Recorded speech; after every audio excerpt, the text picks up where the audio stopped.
Pengakuan mantan dosen UGM Kasmujo yang berbeda dengan Jokowi jika dirinya bukan pembimbing skripsi Jokowi. Apakah menegasikan keaslian ijazah Jokowi? Kita bahas bersama Direktur Eksekutif Lingkar Madani Ray Rangkuti, ada juga Ketum Solidaritas Merah Putih Sylvester Matutina dan Ahli Hukum Pidana Universitas Trisakti Albert Aris. Selamat petang semuanya. Selamat sore. Yang bikin bertanya-tanya adalah 2017 Pak Jokowi memperkenalkan Pak Kasmujo sebagai dosen pembimbing yang galak dan bikin harus perbaikan skripsi berkali-kali. Tapi kemudian Pak Kasmujo membantah kalau ia adalah dosen skripsi. Nah, kalau Bung Ray membacanya seperti apa? Apakah ini akan berpengaruh kepada polemik ijazah Pak Jokowi? Secara langsung sih tidak ya, tapi secara tidak langsung dalam kerangka menimbulkan pertanyaan publik itu ya terjadi gitu. Kalau secara hukum sih enggak, karena kan tidak ada dikaitkan keaslian ijazah ini dengan Pak Kasmujo tadi gitu kan.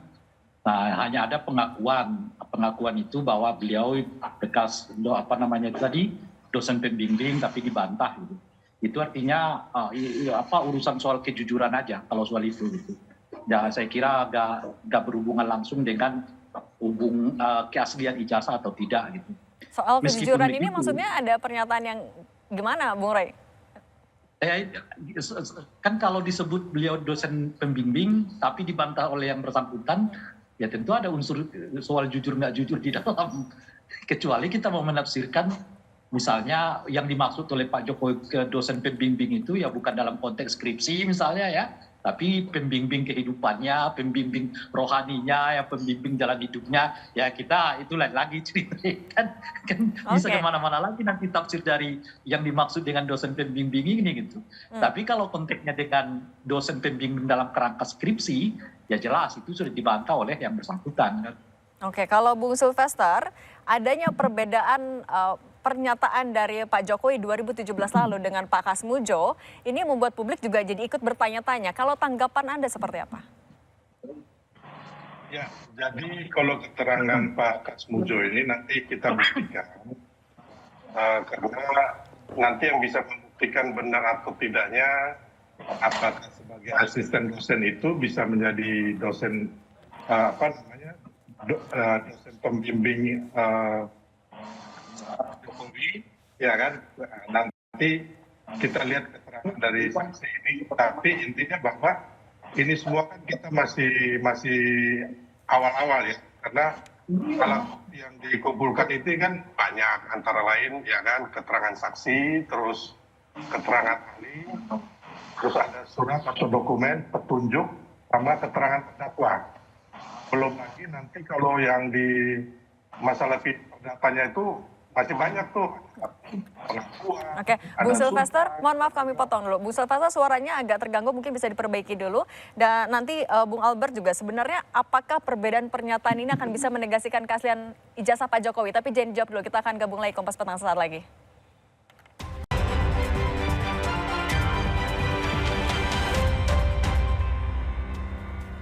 Kami lanjutkan dialognya. Bung Sylvester, kami mau tegaskan, dengan adanya pernyataan yang berbeda antara Pak Jokowi dengan Pak Kasmujo, kalau Anda sendiri ragu nggak?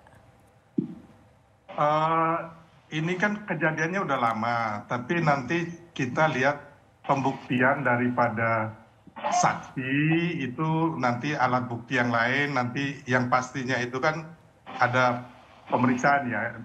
Kalau yang Pak Kasmujo ini kalau nggak salah digugat di Solo apa Boyolali ya.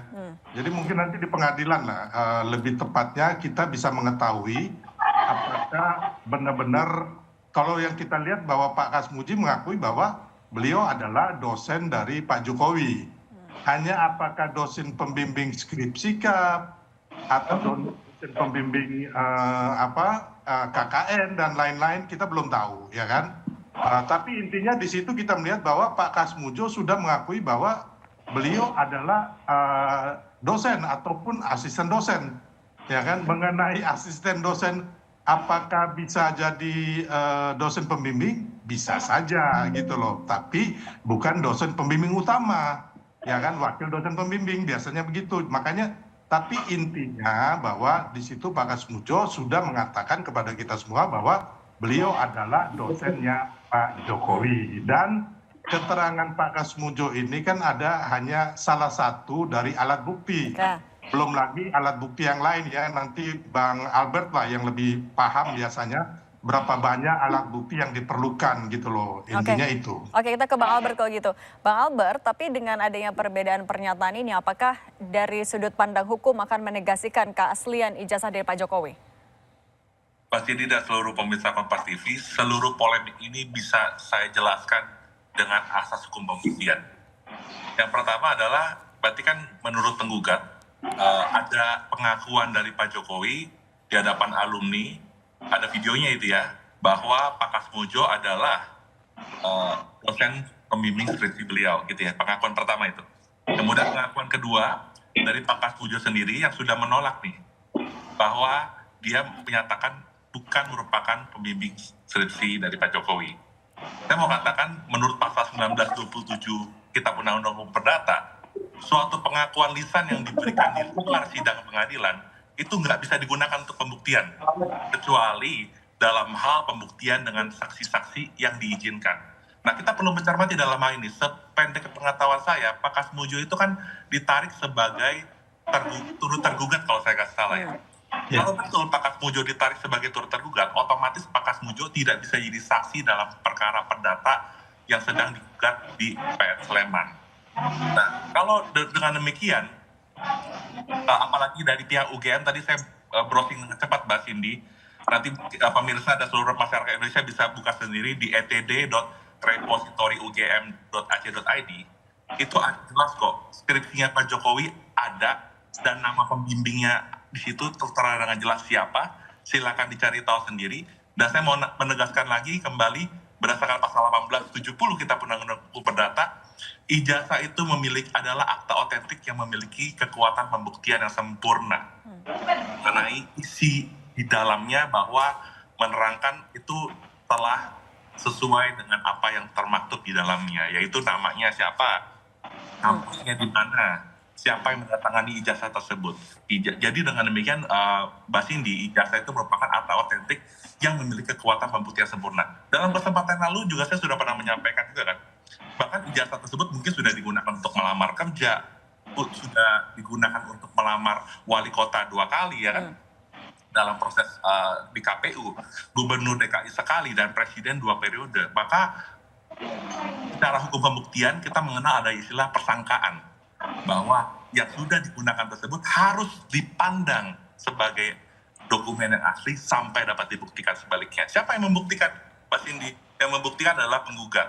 Dan saya sudah katakan bahwa 2 pengakuan tadi, entah Pak Jokowi itu slip of tongue atau tidak, itu urusan lain, atau pengakuan dari Pak Kasmujo, itu menurut BW, pasal 1927, tidak bisa digunakan untuk pembuktian.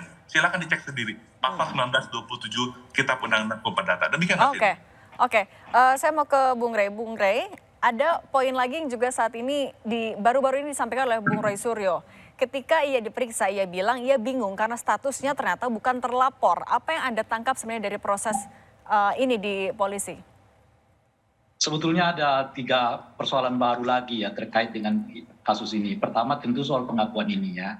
Tadi Bung Albert sudah menjelaskannya, maka kan sebetulnya satu-satunya untuk bisa membuktikan apakah ijazah itu asli atau tidak, bukan dari keterangan A, B, dan C itu, tapi dari bentuk fisiknya secara langsung.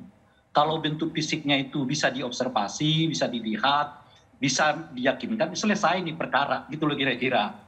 Mau dibantah bagaimanapun misalnya, atau mau diberi kesaksian 10 kali pun misalnya, kalau ijazahnya ya berkata yang lain, ya pembuktian lisan ya itu dengan sendirinya batal. Yang paling penting itu adalah fisiknya itu gitu. Makanya tadi entah itu kesaksian Pak Kasmujo, kesaksian ini, kesaksian itu, taruhlah misalnya menyebut bahwa dia ikut kuliah, ikut ini, enggak terlalu berat jika dibandingkan dengan fisiknya langsung dihadirkan gitu. Nah, masalah kita sekarang fisiknya ini enggak ada yang tahu siapa yang megang gitu loh kira-kira. Kalau pengacara Pak Jokowi menyatakan sudah diserahkan kepada Bareskrim. Tapi baru saja kita membaca juga pernyataan dari Bareskrim juga melalui badan informasi mereka yang menyebut yang mereka terima itu adalah fotokopian ijazah. Nah ini jadi tambah bingung lagi kita ini. Berarti yang diserahkan kemarin itu benar enggak? fisik ijazah yang dimaksud atau hanya sekedar fotokopian. Kalau kita baca pernyataan yang terakhir ini loh ya, yang menyebut yang mereka terima itu adalah polisi hanya menerima foto ijazah yang dilegalisir gitu. Oke, Bung Rey, tahan dulu. Kita soal Ya. ini kita tanya dulu ke Bang Albert. Bang Albert, kalau yang ternyata diberikan oleh pengacara Pak Jokowi adalah fotokopinya saja, ini tetap sahkah untuk dijadikan alat bukti juga?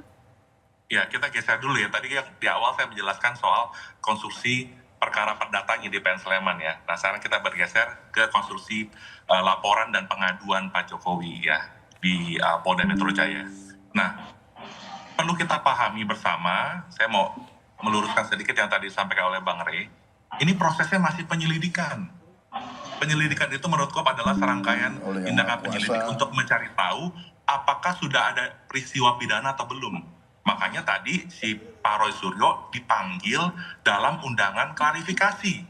Berarti penyelidikan ini sudah pasti belum pro justisia, masih mengedepankan praduga tak bersalah. Sudah pasti juga pengacara Pak Jokowi belum menyerahkan ijazah asli. Nanti kalau seandainya perkara ini naik ke penyidikan, maka nanti penyidikan